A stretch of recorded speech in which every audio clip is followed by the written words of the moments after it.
let's continue where we left off in Moksha, Liberation, a novel by Tara Lamont. But before we begin, I just have to show you the gift that our dear author had sent to me for Christmas. It's what I'm wearing today. If I zoom out, you'll see that she sent me some traditional Indian attire, which is very lovely and comfy, including a top and bottom and a beautiful scarf that I'm sitting on, and a Rudraksha necklace from the Swarg Ashram, which I think is an ashram even mentioned in the book. So I'm straight out of the book today, and I couldn't be more grateful. I have a smile from ear to ear today. She's so sweet. She wanted to send some money as a thank you for reading this book. And of course, I didn't want her money. But I didn't want to devoid her of something that she wanted to do. I said, I will accept Indian clothing. Because I knew that she would know what would be best. And I wanted to share that because she's such a sweet soul. I'm glad you like it too. It coordinates with the color of the cover. That's right. Yeah, it really does. That's a great observation, G.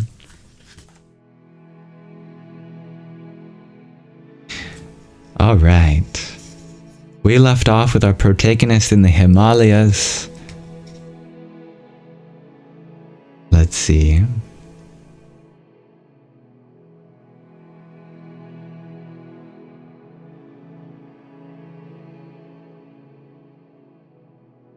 Within the hour, we were circumventing the lake toward the feeding end, where streams from the mountains flowed in. Then began the climb up a steep gradient through narrow gorges and heavily wooded forests. Occasionally, thin streams prettily crisscrossed the rocky trail. Sid pointed to a red-billed magpie with a marvelously long, inefficient tail and several rose finches. Then the forest that seemed to go on forever gave way to a gently sloping, luscious green meadow strewn with yellow, blue, red, and white flowers and clumps of lilac rhododendron bushes along its border. Several monals made an appearance, circled, then flew away. It's so beautiful. Here I was imagining the Himalayas as just frigid and snowy, but clearly that depiction should have some room made also for wonderful, lush green and colorful meadows full with birds of all different kinds and other animals, flowers, very warm too. It's amazing. We stopped for hot tea from a flask. The change in altitude began to take effect, and I was winded and perspiring in spite of the increasing cold. I had begun a course of altitude sickness pills in Uttarkashi, and was confident that ascending up to 12,800 feet, while ambitious, was within my scope. After this short respite, we crossed the meadow and began the steepest part of the climb, that was at an angle of at least 55 degrees. Sid scampered up like a goat, but I took my time, resting every few minutes to catch my breath. The brilliant sun of the morning hid behind clouds. I grunted and panted and swore when my hiking pole plunged into a fissure that sent me tumbling backward. I recovered, then jogged the last few paces to the top. On cue, the clouds parted like a stage curtain, and there it was before us. Row upon row of colossal snow-covered mountains, as endless as the ocean. This was why I had come. This was the arrival and the destination. I closed my eyes and bowed my head to give thanks, when something the size of a golf ball bounced off my cap. I looked up to find myself engulfed in a shower of hailstones. I laughed at the absurdity of these ice balls scattered across my path like diamonds, and I reached out to catch a few. Sid, who had gone some distance down the other side of the pass, came back up, grabbed my arm, roughly hoisted me up, and set me to his side. "There's a hut. We need to get there," he shouted, letting go. I scrambled to regain my footing and hung onto the edge of his parka as hailstones continued to rain down. Further on, set into the mountain, I could just make out a thatch roof on low stone walls. A trail of smoke issued from the chimney. Someone was there. Hail pummeled us until we reached what resembled a door. Sid leaned into it, and we forced our way in to find a terrified old couple crouching in a corner. They were mountain people, decently dressed, with those thin, creased faces, milky eyes, and rotting black teeth. Sid spoke to them slowly and soothingly, and soon the woman was busily stoking the fire at a makeshift hearth. We settled down on the mud floor, grateful for the warmth of the fire. The old woman produced 2 mugs of tea. I passed around protein bars. After about 15 minutes, Sid peered out and reported that the hailstorm had been replaced by freezing rains that could turn to snow. I began to doze off when the door was flung open, bringing in a fierce gust of freezing rain. A heavy-set man with a large wet mustache in one of those fur-lined hats with ear flaps pushed his way in and slammed the door shut.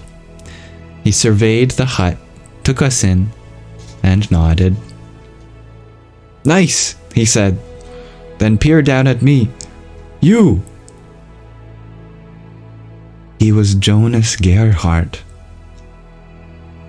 I had not recognized him at first because of the wet mustache, a recent acquisition. "This is son of Herr Gerhardt, of Gerhardt Industries, the despicable organization run secretly by a demon, incarnated as a human. Jonas was the brother of our protagonist's late husband who had passed away. And Jonas was definitely no saint either. He was the one that she blackmailed her father with because he had been caught with someone underaged, I believe.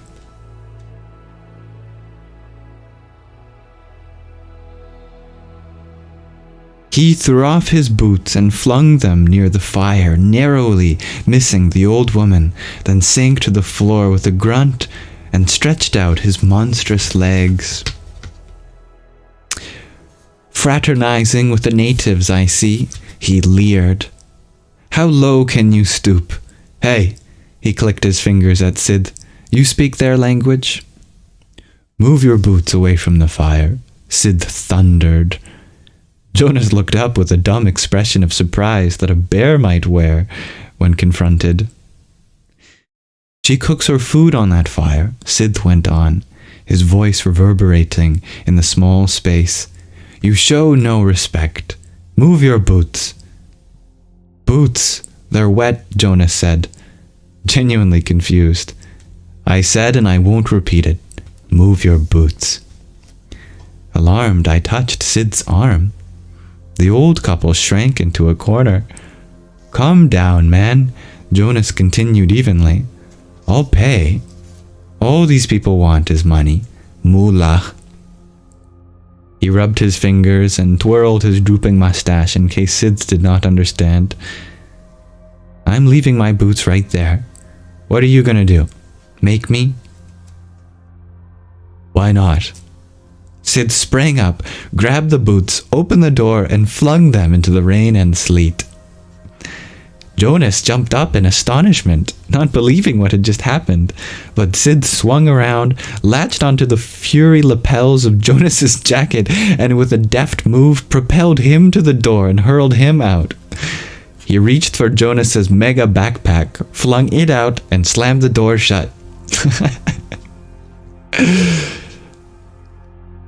Karate black belt, he said to me with a grin.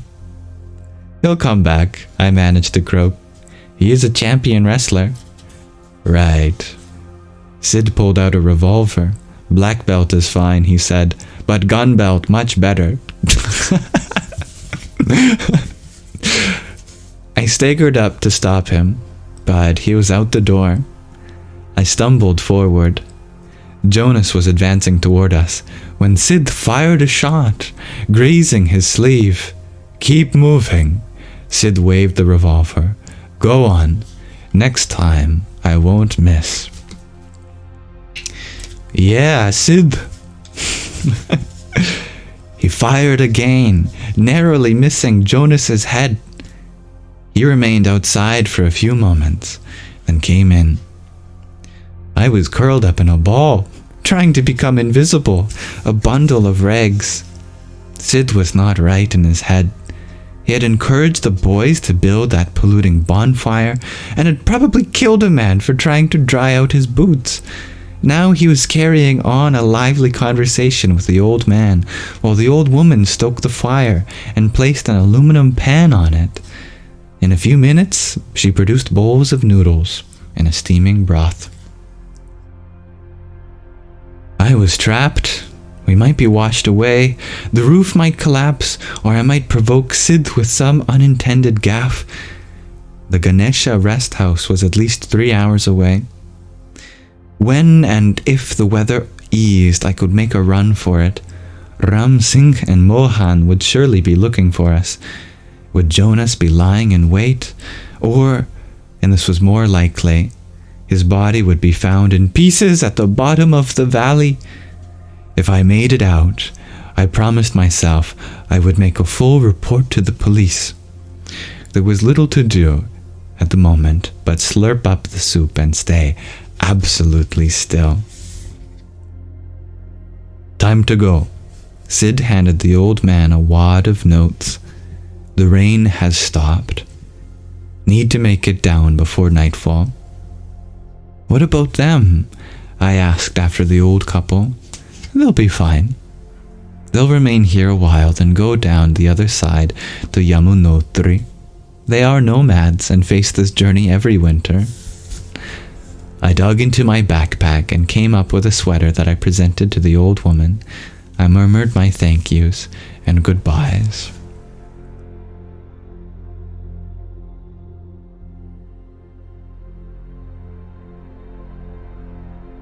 My apologies, I think my internet disconnected for a moment. If you could let me know when my connection has returned, what part that I froze at, I'd be happy to reread the last few sentences.